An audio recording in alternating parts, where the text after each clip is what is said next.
Okay, first son, say all praises, glory, and honor to Yahweh, Bashim Al Shah, Bashim Kapadash.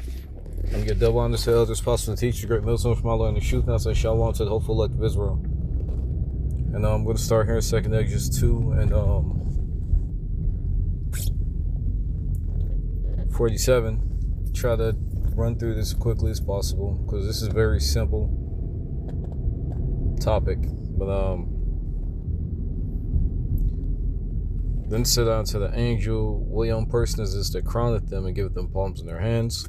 And palms is representative of a victory. And that young person is Yahweh Shai. So he answered me then and said, it is the son of Yahweh, who they have confessed in the world.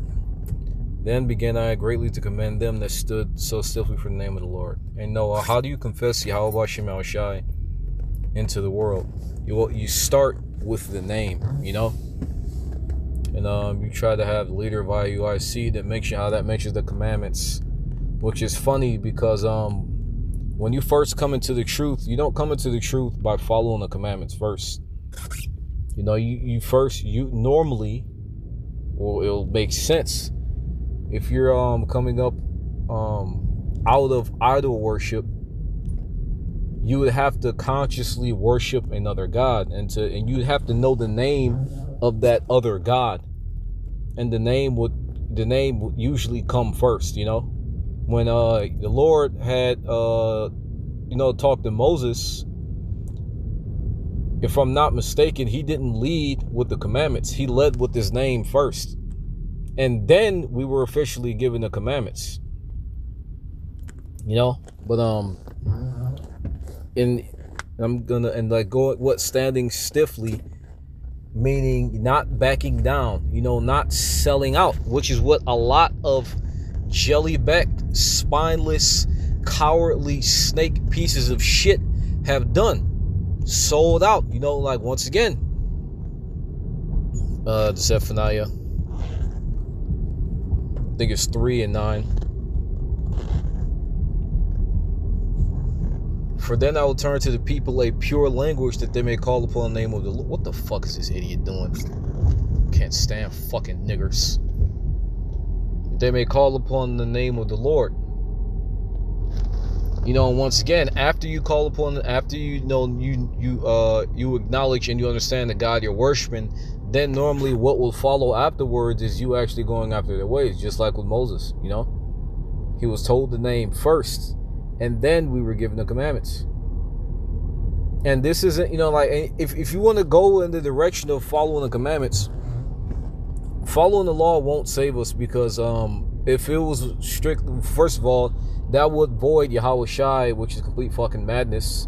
Taking into account everything that's happened and everything we fucking done, Yahweh Shai is our mercy.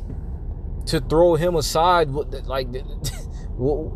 would be fucked. And once again, you can, make this shit up and say it all you want, but that doesn't change the facts. But for them, I'll turn to the people of pure language that they call upon the name of the Lord, to serve him with one consent, to call upon the name of the Lord, and then to learn his ways and to serve him by the commandments. But even with that, we can't follow the commandments perfectly, which is why there's a scripture. You're not going anywhere, nigga.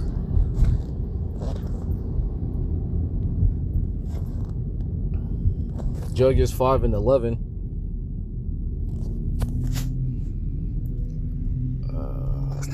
They that are delivered from the noise of archers in the places of drawing water, which refers to America, because when you think of a drawer of water, servants pretty much draw, they gather water, from wells and stuff. They draw water, or from rivers or whatever the fuck. So that's a servant-like position. And the place of drawing water is referred to America, where our people are servants. They're slaves. And in that place, we'll just say we will, there shall they rehearse. And if you know anything about rehearsal, in rehearsal, that's where you make mistakes. That's where you can make mistakes. Obviously, the goal is to try to get it perfectly. But that's the goal, That's not that's what we aim for. That's not like the ultimate fucking mandate. We aim to to be better. We aim for perfection. That doesn't mean that we're actually perfect. Scripture in Proverbs, a just man falls 7 times, but he get back up. A complete number of times, but he gets back up. Yet why is he still referred to as just if he falls? It goes back into your, the mindset, having the faith in Yahweh Shem Yahushai. Once again, that's what Yahweh Shai was set up for. You saying that, it's the law only, in which, once again, it's absolutely fucking insane to say that we're saved by the law when there's all types of evil and vile shit going on within IUIC. Idol worship, adultery, fucking scamming niggas. Filthy lucre, selling out to the enemy, changing the words Lord, taking away from it and adding to it. That's insane. You're literally condemning yourself.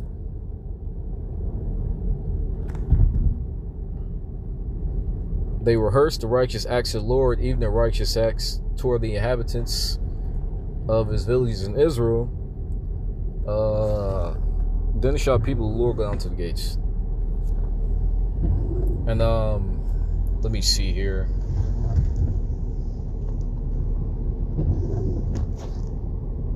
I had quite the list. I'm trying to keep this at 10 minutes.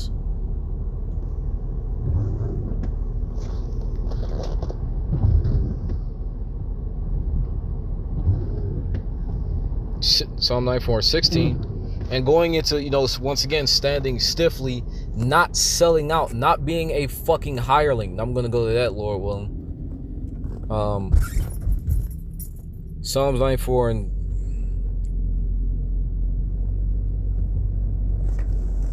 16. Standing stiffly, who will rise up against me? Who will rise up for me against the evildoers? Or who will stand up for me against the workers of iniquity? And who are the men who are standing up for Yahweh Shema Shai and proclaiming what's right and what's wrong? Despite the costs and the risk involved. That's the truth. That's the prophets, the men of the Lord, who are standing stiffly against all odds, against going through hell in our personal lives, against scoffers and whatnot. There may not be so many scoffers now because everybody really ain't got shit to say, but slander. And you got different brothers that mention how you got niggas that call to brothers' jobs, niggas that do this shit, channels, shadow banned and shit.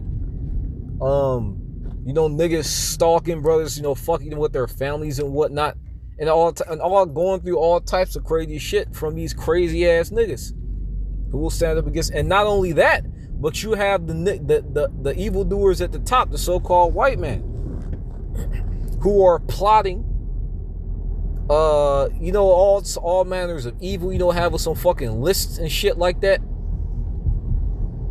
Calling us the prophets of doom, which technically he's not incorrect. And once again, who will stand up for Yahweh Shema Shai? Because you have niggas who are standing up for their master, not for the Lord.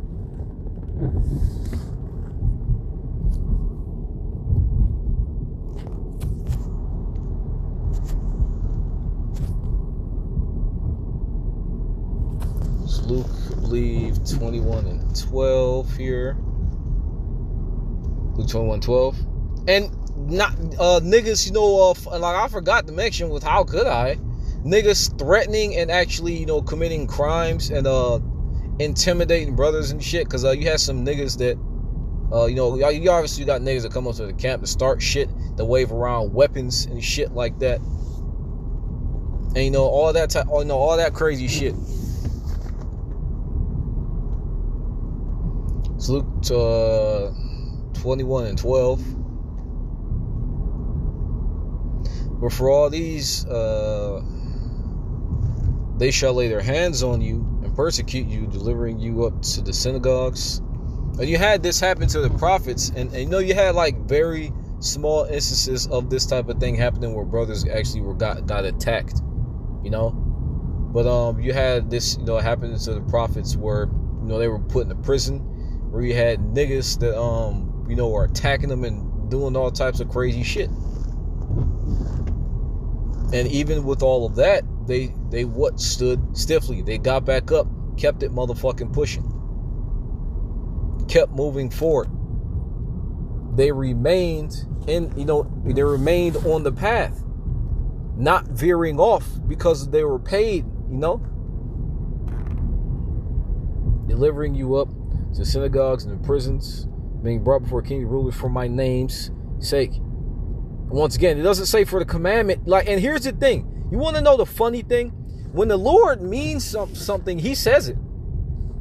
Often, you know, like, obviously you have like different instances where he'll use parables and metaphors. But something like this, he would have said it. He would have stood up for his commandments. But that logically doesn't even fucking track. Why the commandments first? Like, out of all things, why the commandments? Why not something else? But he said the name because it all starts with the name, and, you know, and obviously the commandments won't save you.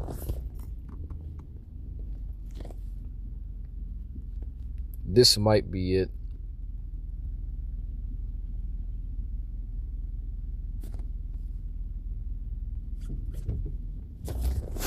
Filthy rags, Isaiah 64:6.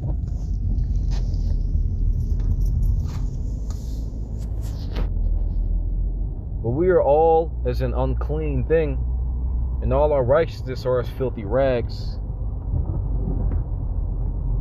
And we do all fade as a leaf, and our iniquities, like the wind, have taken us away. It says all of our righteousness are as filthy rags. So it doesn't matter how well you keep the law. You, once again, if you, like, you've already broken it, so that's that. There's nothing else to talk about. But even if you do try to keep it perfectly, you literally can't, because you would have to keep, if you want to go by that, you have to keep everything. You have to do everything perfectly. There's only one man on the earth that came on the earth that's ever done that. That's Yahweh Shai. One out of the quadrillions and billions upon billions of people that have ever been on this earth, only one man has ever done it perfectly.